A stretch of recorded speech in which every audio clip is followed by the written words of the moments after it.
2018 में कांग्रेस के विग्रह की शुरुआत जो राजभवन से हुई थी, बाद में उसकी परिणति राजद्रोह के मुकदमे से हुई, पीसीसी के चीफ की और डिप्टी चीफ मिनिस्टर की बर्खास्तगी से हुई, उसकी परिणति बाड़ाबंदी के रूप में हुई, चिट्ठी पत्री से हुई, सदन में विरोध और प्रतिकार से हुई और अंततः एक ऐसा अवसर आया जब लगभग अनुमानित 90 सदस्यों ने स्पीकर के घर पे आके पूरे नियोजित तरीके से और इस्तीफे दिए। कहा तो ये गया कि तात्कालिक फैसला था, पर ये टेंट वाला कहाँ से आया? क्या हलवाई घर में रखते हैं धारीवाल जी? क्या यहाँ पर जलेबियाँ स्पीकर महोदय ने पहले बनवा रखी थी?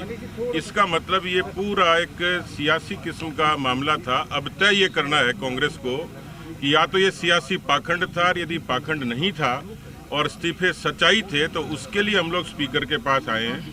स्पीकर महोदय को पूरा अवसर मिले।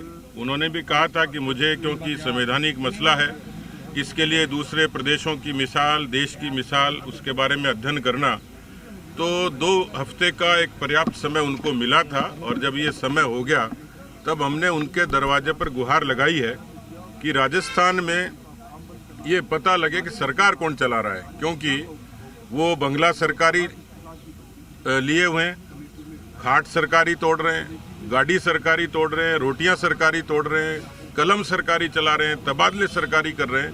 तो हमारा ऐतराज ये है कि जब इस्तीफे दे दिए तो सरकार कौन चला रहा है। तो राजस्थान की जनता ये जानना चाहती है विपक्ष के द्वारा कि राजस्थान में जो संवैधानिक मशीनरी का जो फेल्योर हुआ है, अब स्पीकर साहब को ये तय करना है कि उस पर वो क्या निर्णय लेते हैं।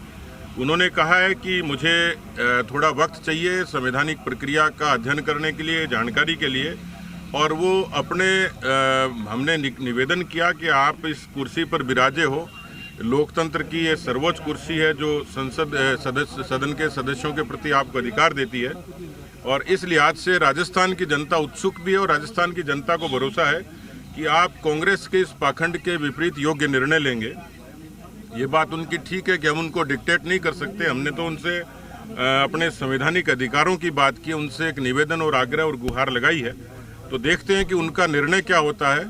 उनका निर्णय जैसा भी आता है उसके बाद पार्टी और पार्टी का विधायक दल इसके बारे में आगे के भविष्य के स्टेप के बारे में चर्चा करके निर्णय लेगा। क्या फ्लोर टेस्ट की आप मांग करेंगे अगर सदन में जाएंगे तो?